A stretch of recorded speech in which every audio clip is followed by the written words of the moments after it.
વંદે માતરમ, જય જવાન જય કિસાન. મિત્રો, આમાં ચીકુડી વાવે છે. આ એરંડામાં એરંડા તો ભરપૂર થઈ જાય એકદમ, પણ સાથે સાથે ચીકુડીનું વાવેતર પણ અંદર જુઓ.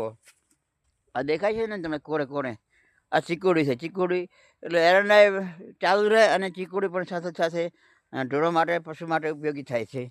એટલે ચીકુડી પણ આપ એરંડામાં વાવતા હો તો મજા રહેશે, કારણ કે ચીકુડીથી આપણે ઢોરોનો પશુપાલનનો તેમજ ખેતી સાથે સંકળાયેલો હોવાથી આપણે પશુઓનો પણ કરીએ અને એમાંથી દૂધની આવક મેળવી અને વધારાનો પ્રોડક્ટ, વધારાની આવક મેળવી અને આપણું ગુજરાન ચલાવી શકીએ.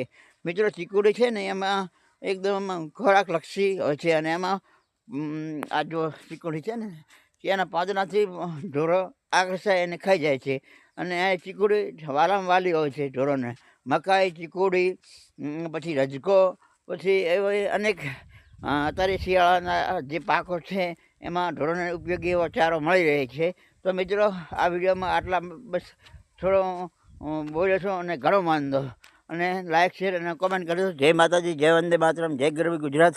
ભગવાન આપણે સદાય સહાયતા કરે, આપણું કલ્યાણ થાય એ જ મારું કલ્યાણ છે. તો મિત્રો, આ મીડિયાને શેર, લાઈક અને કોમેન્ટ કરવા વિનંતી. જય માતાજી, જય વંદે માતરમ, જય ગરવી ગુજરાત.